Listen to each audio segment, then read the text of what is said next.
Hey guys, my name is Jane, and today we're going to be talking about the nothing method. And if you're curious about this hat, I made it and you can find it on my shop, along with some other crazy designs that I made. Oh. Well, I didn't make another one of this one, but if you want to buy it, just let me know and I'll make another one for you. And it has like a bow. I didn't imagine it would be so huge, but I really like the way it looks. Like a little Blair Waldorf vibe, maybe, hopefully. Anyway, the nothing method is a method that I came up with and just named on the spot. And it is about, if you want to be a better writer, whether you are writing a book or a short story or a poem or a script or a theater play, often you might have a writer's block. This might, by the way, this technique that I found, which is probably not probably not found by me for the first time. Probably everyone uses this, but anyway, let's not talk about that. You can use this not just to writing, but to anything else. Basically, I'm gonna first explain what this exercise is useful for, like which areas you can use it and why it's useful to use it.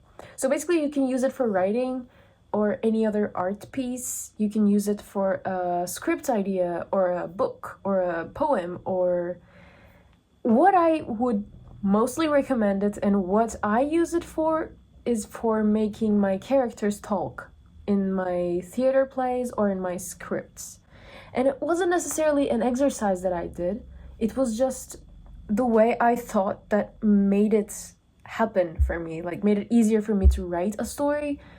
But you can use this as a literal exercise to put your characters out there and speak to each other. Okay, that's the way that I'm gonna use it.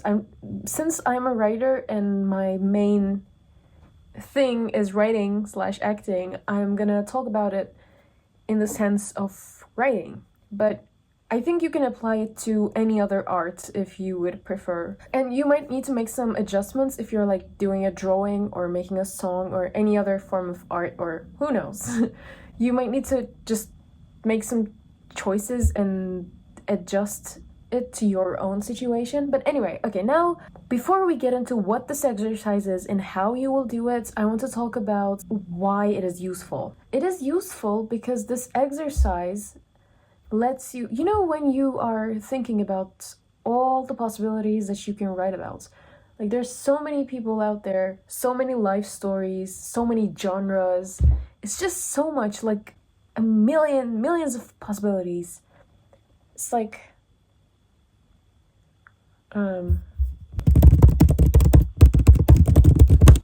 yes, just endless possibilities. And I'm sorry if my eyes look weird, I have to turn that light off because anyway, so the thing is, when there's endless possibilities, our brain gets confused because what are we supposed to write about? I mean, if you have a few characters, that's great, but you always want to think about the best possible scenario. And if there are endless scenarios, how are you going to find the best one, right? So while it does sound like having endless possibilities is the base of creativity and what it offers, what art offers, it is sometimes really good to find some specifics in your art, because at some point art comes from specificities as much as it comes from endless possibilities, because you have to limit those endless possibilities so they become a piece of art itself. Otherwise it's just ideas and not a final product. And I'm not to say that art is just has curves, it's a, By the way, as I was making this video, I got accepted to one of the drum schools, but let's not talk about that now, shall we? What was I saying? Is this hat too just wonderful and it's making me not think clearly? The thing is, you need to have I'm not trying to say that art is a final product. No, obviously it can be a lot of things. It can be modern, it can be, you should, find the borders and just crush them and make your own understanding of art, and I'm all for that. But what I'm trying to say is not that it is always a final, but if you do choose to have a final product, such as a full script or something like that, then this is a really good thing to do. Especially for writing, if you are thinking like, how am I gonna make this room look? What are my characters gonna wear? What are they gonna say? Every single detail. The more details you're thinking about, okay, it's good because you're thinking about everything and that's what it takes. But the problem is, you're gonna eventually have to decide on something, and that means letting the other thing go, which might be difficult because you might be thinking about all the possibilities. But this exercise, I didn't use it as an exercise. I literally just used it and wrote my entire play that way. The first time I did this is my first ever play. I've never written I have written full books stuff before, like poetry books and just my own stuff in its own way, which is, I mean, just go to my shop, you know. The thing that made me write my first play was to just take all of those possibilities away from myself. I know it sounds crazy because why would I not want to have endless possibilities? But no, I told myself, if I just keep focusing on every single object in the stage, I'm not going to be able to think about what my characters are saying to each other. And that's the most important thing to me, because as a writer, I want to make my characters like have a lot of depth in them and just like talk to each other. So what I did was I basically took everything off. I just gave them one table, a few chairs, enough for them to all be able to sit together. And I just removed everything else from the stage. If you have only a few chairs, there's not a lot of things that the characters can do in terms of like decoration. So you get that out of the way. You're just forcing them to sit and talk to each other, and that just brings so many possibilities again. But it doesn't, like, it just makes your focus not on anything else but the story itself and your characters. Okay, thank you, Hat, but I think I'm gonna have to do this now. If you are a writer and you want to, like, you don't need to be a script writer or a playwright to be using this. If you are trying to write a book, I told my mom, who's writing a really, really cool book, I told her, like, you can use this too, because it really applies for everything. When you don't know where the plot is going, just take all your characters, or the ones that are currently having a problem or whatever, put them in a room, don't give them anything else, maybe lock them in a room, I don't know, you can try different things, you can lock them in a room and just, it doesn't even need to be the actual original story, it can just be the way, a mind game for you to be understanding your characters and the plot better. Because the thing is, this is my personal idea, but I think most of the time there is a plot, and okay, of course we are writing those things, but we are also discovering them. Like, there's a plot that's going on and I'm trying to figure out how it ends. It's like as if it already exists and I'm trying to understand what it is, you know? And this way you're just looking at them from a distance instead of trying to be like, okay, she's gonna say this, he's gonna respond like this. Like, no, you're gonna put them there and they're gonna speak to each other and you're gonna sit back and just watch what's going on. And this way, by the way, you can do this in acting as well. This is just like really great for, I just realized I forgot to close my wardrobe. Now you have seen everything. Anyway, it's just a great way for you to see what's going on over there. Okay, now let's talk about how to do it. If you don't care about decorations, all you can do is actually write your entire play or script with minimal decorations. I once heard a scriptwriter say the same thing, screenwriter, I don't know. He said the same thing and I thought about the same thing. When you don't have money, for example, when you have, you know how we think, oh, if I had so much money or if I had the fame or just the success of my ideal success, then I would be able to do everything I want.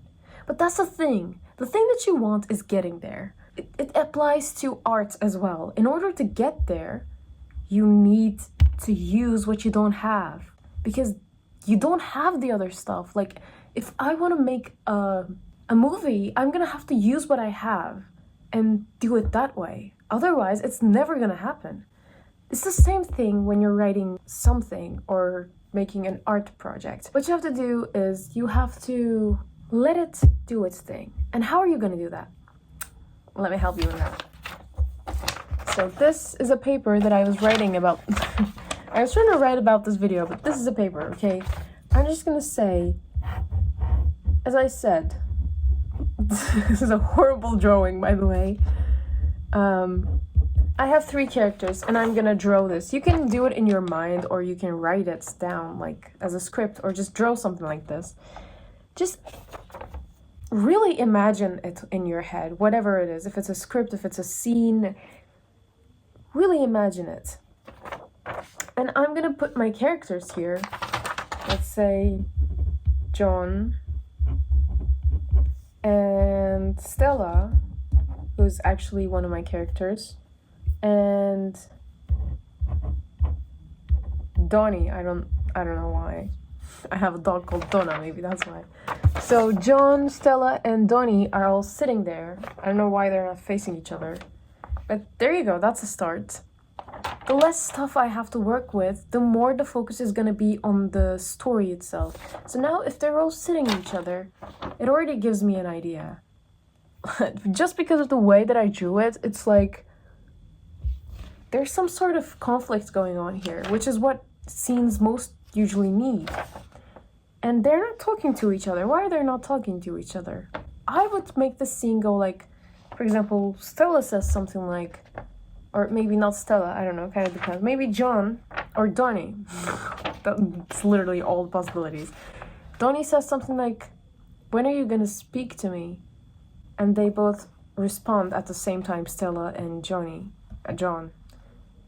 And then they start arguing because they both replied at the same time, so they thought it was meant for them. And then they all go around arguing with each other until one person says, stop! This makes no sense. We should just begin to speak to each other.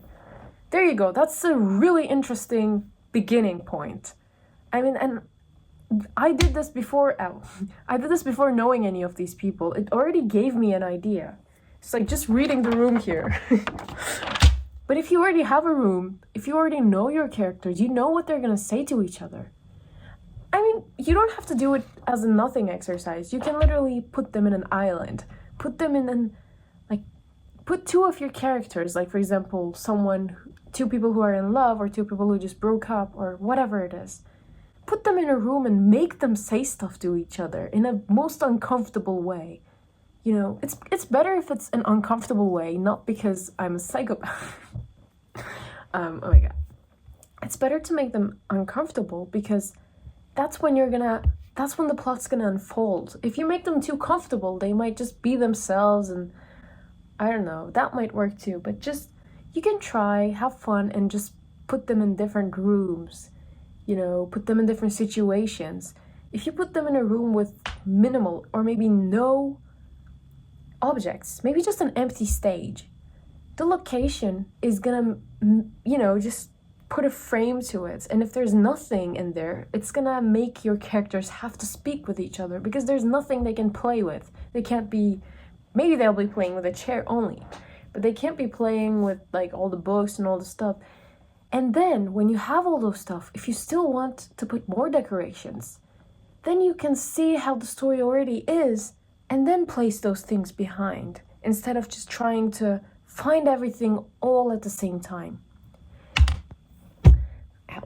Anyway, so that was a nothing exercise. I hope you enjoyed this video and I hope I could explain myself well because anyway, if you liked it, please give it a big thumbs up and just maybe comment, and if there's anything that doesn't make sense, you can just say you are totally wrong and I'll just be like, oh, but maybe I'm not. Or you can be like, no, you're wrong, and then just give it a better explanation or another exercise, or I don't know, if there's anything else you want me to make a video about, I can just do that. Anyways, thank you guys so much for watching this video. Why am I getting closer to the camera? It's getting really creepy. Anyways, bye!